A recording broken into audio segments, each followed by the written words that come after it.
Olá, amigos do Quiz Conexão Bíblica. Bem-vindos a mais um vídeo. Você tem lido a Bíblia? Hoje iremos fazer um tour pelo Antigo Testamento para lembrar de histórias intrigantes e surpreendentes. Vamos testar seus conhecimentos? Quero aproveitar para pedir seu gostei, se inscreve no canal e compartilha esse vídeo com seus amigos. Vamos começar! Quem foi o primeiro patriarca de Israel? Moisés, Abraão ou Davi?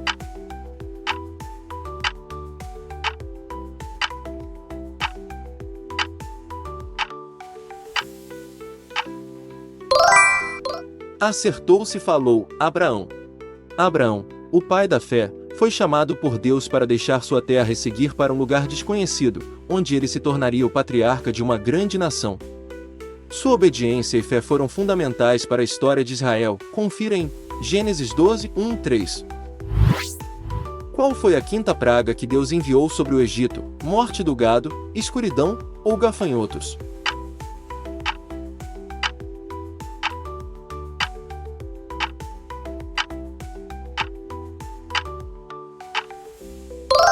Resposta certa: morte do gado.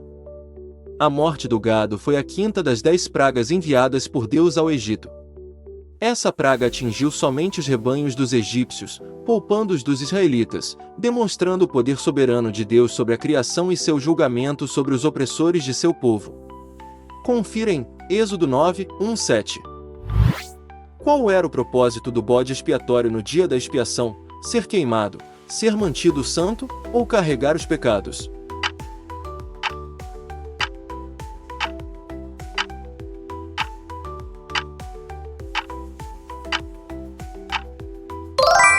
Resposta correta: carregar os pecados. No dia da expiação, o bode expiatório era carregado com os pecados de toda a nação de Israel e então enviado ao deserto, simbolizando a remoção dos pecados do povo. Este ritual apontava para a necessidade de purificação e reconciliação com Deus. Confira em Levítico 16, 20-22. Qual juiz prometeu sacrificar a primeira coisa que visse ao chegar em casa, se ele vencesse a guerra contra os amonitas? Gideão, Jefté ou Sansão?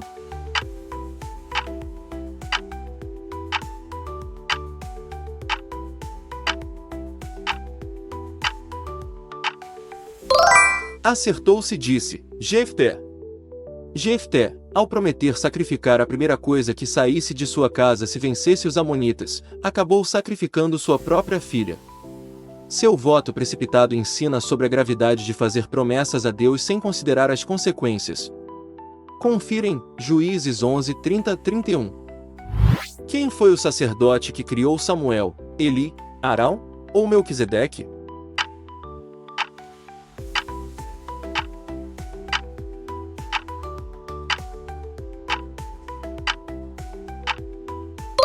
Alternativa correta. Letra A, Eli. O jovem Samuel foi criado pelo sacerdote Eli no tabernáculo, onde serviu ao Senhor. Eli desempenhou um papel importante na vida de Samuel, que se tornou um grande profeta e juiz em Israel, guiando o povo e ungindo os primeiros reis. Confira em 1 Samuel 1, 24-28. Quem foi o profeta que confrontou Davi sobre seu pecado com Batseba? Eli, Natã ou Samuel?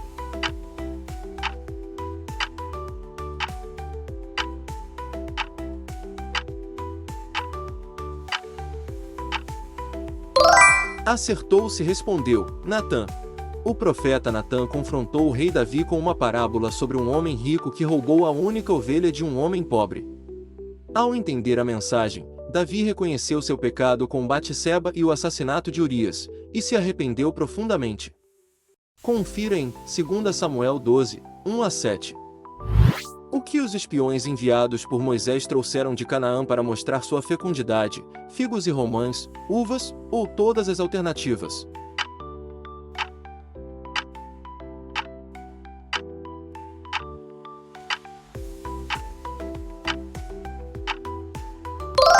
As duas alternativas acima estão corretas.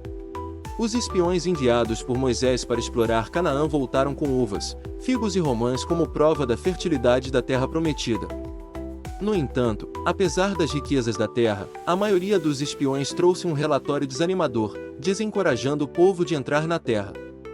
Confira em Números 13, 23, 27. Quem foi o rei que estabeleceu Jerusalém como a capital de Israel? Saul, Davi ou Salomão?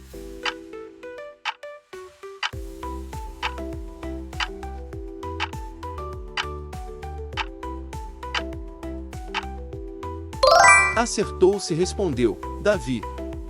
Davi conquistou Jerusalém, então conhecida como Jebus, dos Jebuseus, e a estabeleceu como a capital de Israel. Esta conquista marcou um momento decisivo na história de Israel, unificando as tribos sob o reinado de Davi.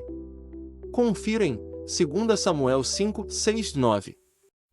Quem foi o rei que reinou em Jerusalém durante 41 anos e fez o que era certo aos olhos do Senhor? Asa, Saul ou Josias?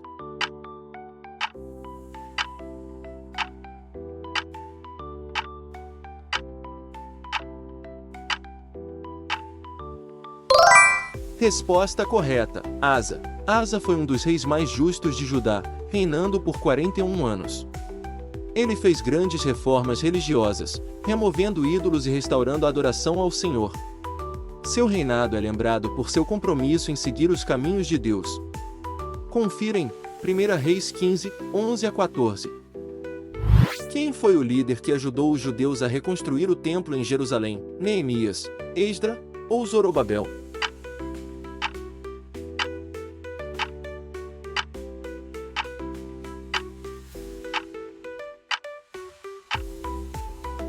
Resposta correta: Zorobabel. Zorobabel liderou o retorno dos judeus do exílio babilônico e supervisionou a reconstrução do templo em Jerusalém.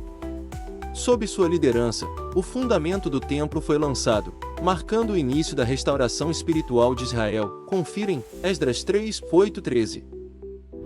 O que Neemias fez quando ouviu falar dos muros quebrados de Jerusalém? Celebrou, reconstruiu os muros imediatamente, ou chorou, jejuou e orou?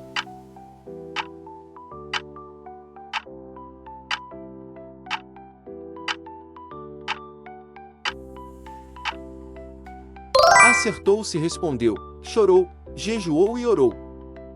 Ao saber da condição de Jerusalém, com seus muros em ruínas, Neemias ficou profundamente triste. Ele chorou, jejuou e orou, buscando a orientação e a ajuda de Deus antes de tomar medidas para reconstruir os muros da cidade. Confira em Neemias 1, 4, 11.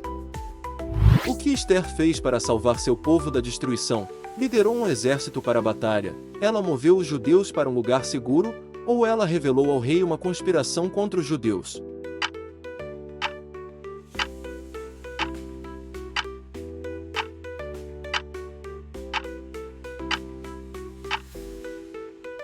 Alternativa correta. Letra C.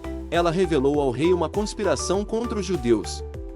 Ester, ao saber do decreto de destruição contra os judeus, arriscou sua vida para revelar ao rei Assuero a conspiração de Amã. Sua coragem e fé resultaram na salvação de seu povo, fazendo dela uma das heroínas da história judaica. Confira em Ester 4, 15, 16. O que a esposa de Jó sugeriu que ele fizesse depois de todo o seu sofrimento? Orar, amaldiçoar a Deus e morrer, ou deixar sua fé?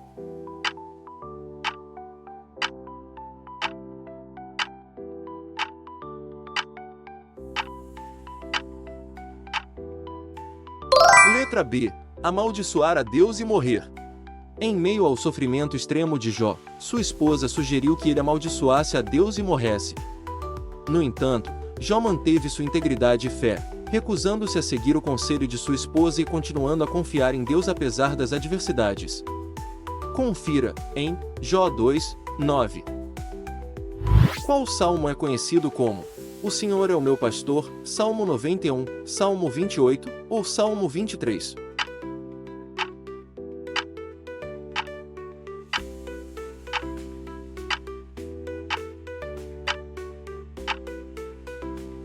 Resposta certa é Salmo 23. O Salmo 23, conhecido como O Senhor é o meu pastor, é uma declaração de confiança na provisão e proteção divina. Davi, autor do Salmo, expressa sua segurança em Deus, mesmo em meio às dificuldades da vida. Confira, em Salmo 23. Em Cânticos, com o que o noivo compara os dentes da noiva, um conjunto de marfim, um rebanho de ovelhas, ou um colar de pérolas?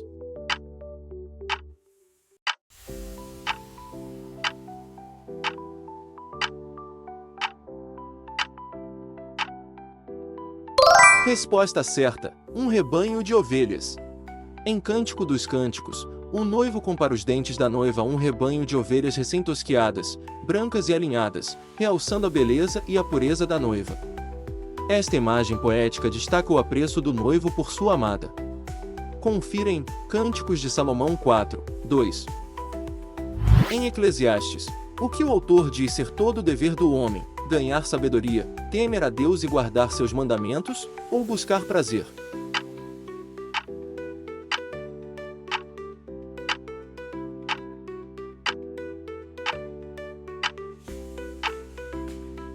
Resposta correta: temer a Deus e guardar seus mandamentos.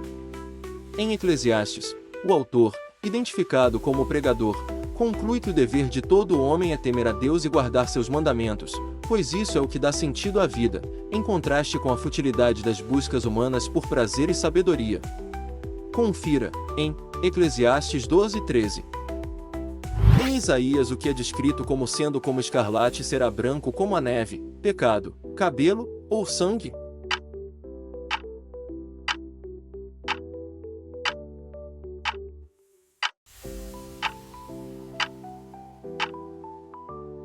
Resposta certa: pecado. No livro de Isaías, o pecado é descrito como escarlate, uma cor forte e intensa, simbolizando sua gravidade. No entanto, Deus promete que, se houver arrependimento, esses pecados serão purificados e se tornarão brancos como a neve, indicando perdão e limpeza. Confira, em Isaías 1:18. Em Lamentações, a quem o autor compara Jerusalém: uma viúva, uma criança ou uma noiva?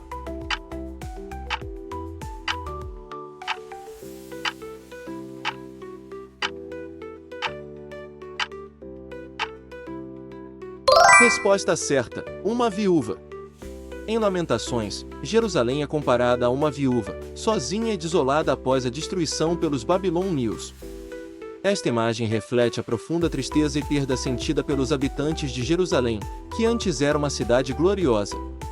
Confira, em Lamentações 1:1. O que Daniel e seus amigos se recusaram a comer na Babilônia: pão, comida e vinho do rei, ou frutas?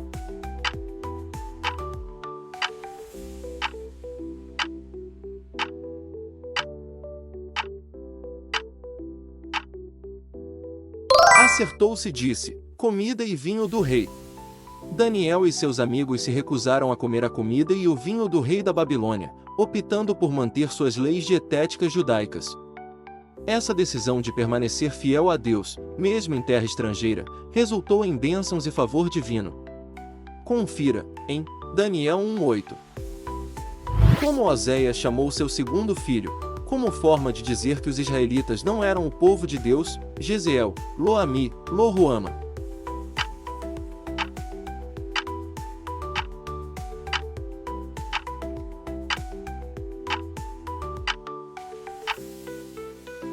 Resposta correta: Lo-ami. Lo-ami foi o nome dado ao segundo filho de Oséias, simbolizando que o povo de Israel não era mais considerado o povo de Deus devido à sua infidelidade. Esse nome serviu como um forte aviso do julgamento divino. Confira, em Oséias 1:9. De acordo com Obadias, que possuirá as montanhas de Esaú, os israelitas, os moabitas ou os edomitas?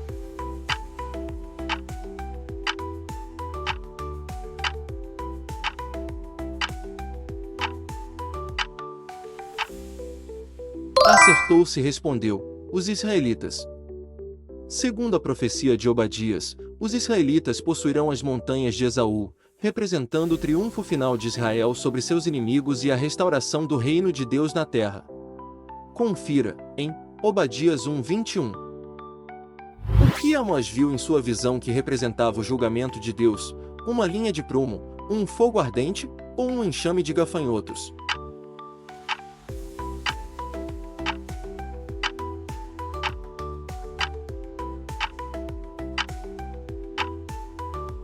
Acertou-se, respondeu, uma linha de prumo. Amós viu em uma visão uma linha de prumo, usada para medir a retidão, simbolizando o julgamento de Deus sobre Israel por suas iniquidades. Esta visão ressaltou a necessidade de justiça e retidão no meio do povo. Confira, em Amós 7:7-9.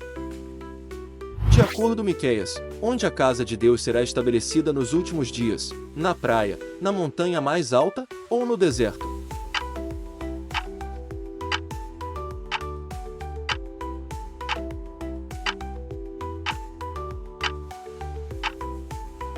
Na montanha mais alta.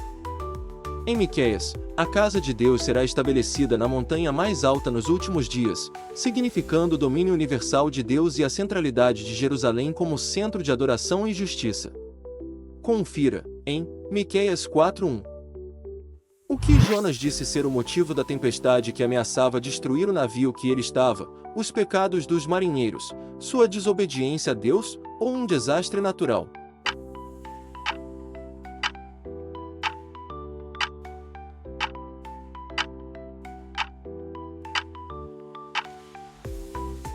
Sua desobediência a Deus. Jonas reconheceu que sua desobediência a Deus era a causa da tempestade que ameaçava afundar o navio em que estava. Ele pediu aos marinheiros que o lançassem ao mar para que a tempestade cessasse, mostrando seu arrependimento. Confira, em Jonas 1:12. Em Joel, o que é dito que acontecerá antes do grande e terrível dia do Senhor? O sol se transformará em trevas e a lua em sangue, as montanhas desmoronarão, ou uma praga de gafanhotos?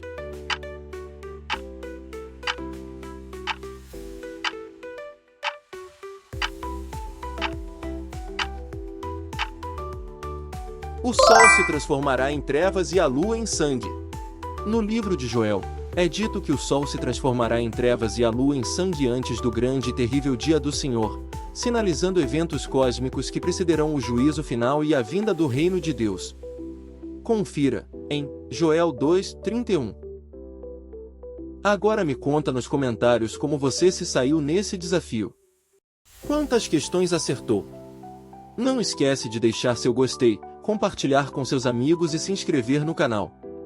Até o próximo vídeo, mas antes de finalizar quero citar um versículo para lembrá-los que nossa confiança tem grande e avultado galardão. Deus é a minha salvação, terei confiança e não temerei.